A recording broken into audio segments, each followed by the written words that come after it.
Bismillahirrahmanirrahim. Assalamualaikum warahmatullahi wabarakatuh.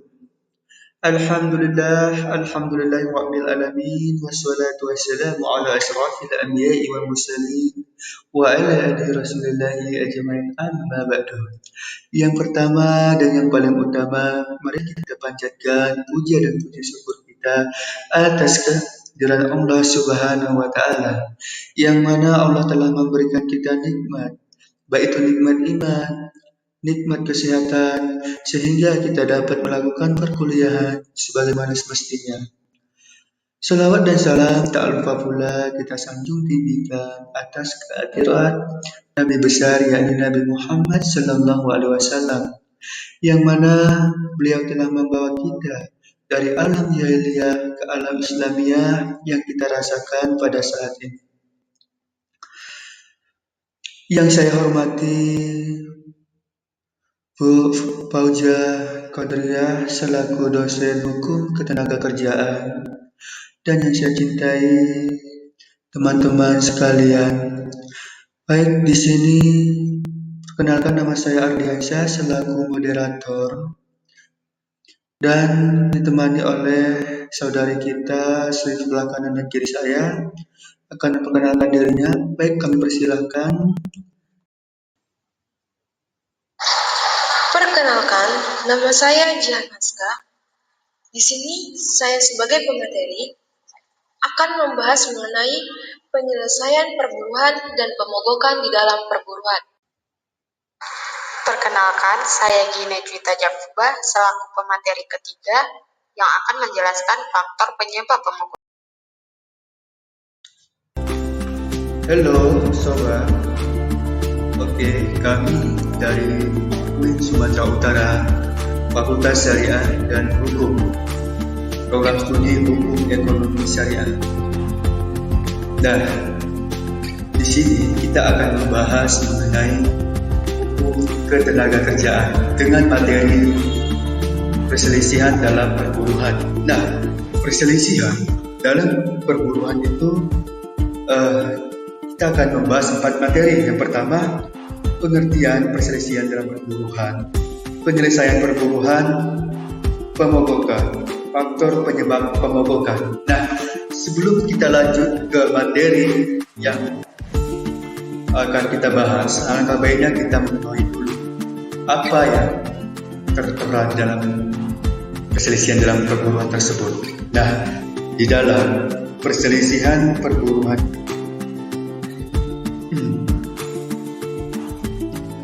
perselisihan perburuan disebut juga perselisihan hubungan industri, yaitu merupakan perbedaan pendapat yang mengakibatkan pertentangan antara pengusaha atau gabungan pengusaha, baik dengan pekerja, buruh atau serikat pekerja, serta buruh, karena adanya perselisihan mengenai baik hak, kepentingan, perselisihan urusan hubungan kerja, dan perselisihan antar serikat pekerja atau buruh dalam suatu perusahaan. Tertera dalam pasal 1 angka 1 Undang-Undang 2 tahun 2004 tentang penyelesaian hubungan industrial. Nah, terdapat 4 perselisihan di dalam perselisihan perburuan, yaitu pertama, perselisihan hak, kedua, perselisihan kepentingan, ketiga, perselisihan pemutusan hubungan kerja, keempat, perselisihan antar serikat pekerja atau serikat buruh. Baik, kita akan lanjut.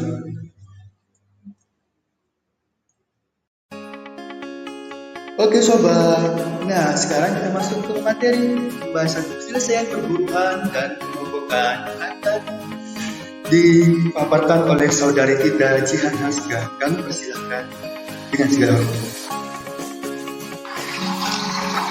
Penyelesaian perburuan. Yang pertama ada bipartit. Berdasarkan pasal 3 ayat 1 Undang-Undang Nomor 2 Tahun 2004, perundungan bipartit adalah perundingan antara pengusaha atau gabungan pengusaha dan pekerja atau serikat pekerja atau serikat buruh, atau antara serikat pekerja atau serikat buruh dan serikat pekerja, serikat buruh yang lain dalam suatu perusahaan yang berselisih. Perundingan bipartit adalah perundingan secara musyawarah untuk mencapai mufakat. Selanjutnya, mediasi hubungan industrial. Mediasi hubungan industrial adalah penyelesaian perselisihan hak, perselisihan kepentingan, perselisihan pemutusan hubungan kerja, dan perselisihan antar serikat pekerja atau serikat buruh hanya dalam satu perusahaan melalui musyawarah yang ditangani oleh seorang atau lebih mediator yang netral. Ini berada di pasal 1 angka 1 Undang-Undang Nomor 2 Tahun 2004. Selanjutnya, konsiliasi hubungan industrial yang merupakan penyelesaian perselisihan kepentingan, perselisihan pemutusan hubungan kerja atau perselisihan antar serikat pekerja atau serikat buruh hanya dalam satu perusahaan melalui musyawarah yang ditengahi oleh seorang atau lebih konsiliator yang netral, di mana konsiliator tersebut akan menengahi pihak yang berselisih untuk menyelesaikan perselisihannya secara damai. Selanjutnya, arbitrase hubungan industrial merupakan penyelesaian suatu perselisihan kepentingan dan perselisihan antar serikat pekerja atau serikat buruh hanya dalam satu perusahaan di luar pengadilan hubungan industrial melalui kesepakatan tertulis dari pihak yang berselisih untuk menyerahkan penyelesaian perselisihan kepada arbiter yang keputusannya mengikat para pihak yang bersifat final. Yang terakhir adalah pengadilan hubungan industrial, yang merupakan pengadilan khusus yang dibentuk di lingkungan pengadilan negeri yang berwenang memeriksa, mengadili dan memberi keputusan terhadap perselisihan hubungan industrial. Setiap perselisihan akan dibawa ke pengadilan ini untuk diperiksa, diadili, dan diberi putusan akhir tentang perselisihan yang terjadi.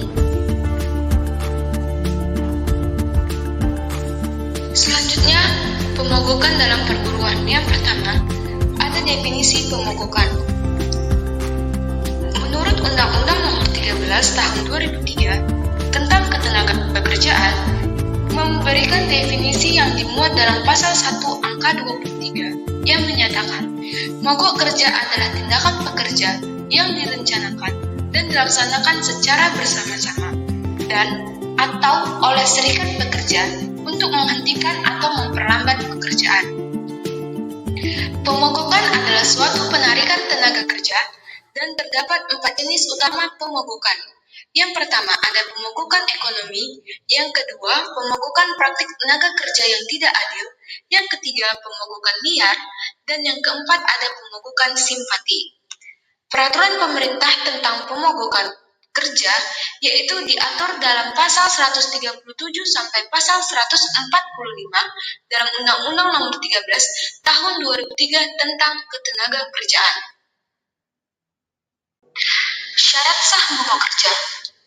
Dalam pasal 137 Undang-Undang Nomor 13 Tahun 2003 menyatakan mogok kerja harus dilakukan secara sah, tertib, dan damai sebagai akibat dari gagalnya perundingan.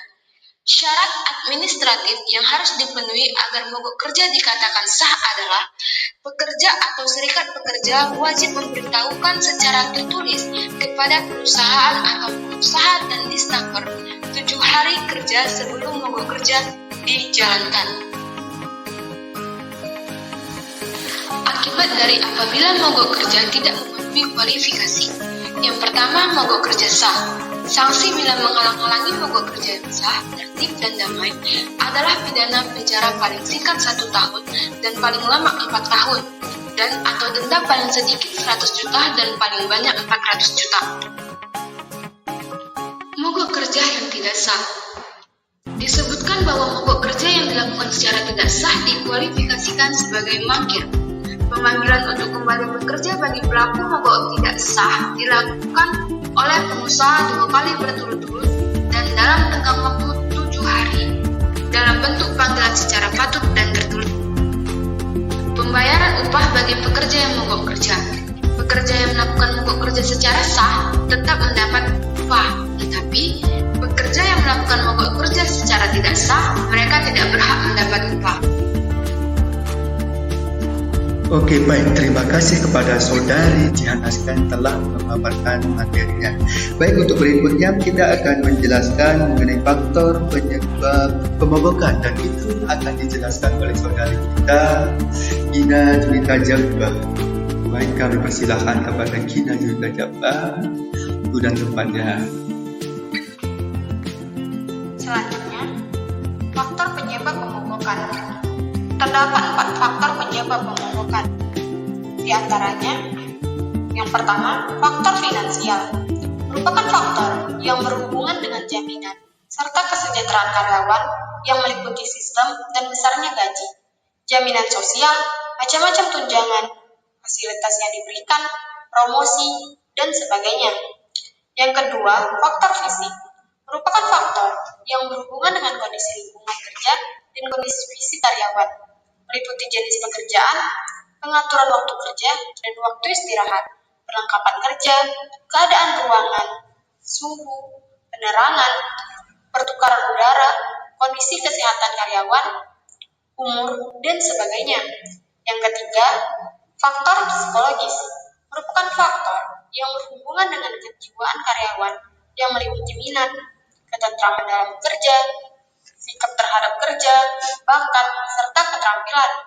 Yang terakhir, faktor sosial merupakan faktor yang berhubungan dengan interaksi sosial, baik antara sesama karyawan, dengan atasan, maupun karyawan yang berbeda jenis pekerjaannya.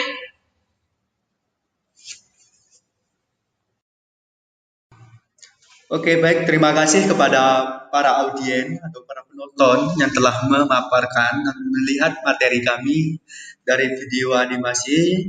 Semoga dapat bermanfaat untuk kita semua, dan jika ada kesalahan atau kekurangan kami mohon maaf. Baik, terima kasih. Kami akhiri. Wabillahi taufiq hidayah. Wassalamualaikum warahmatullahi wabarakatuh.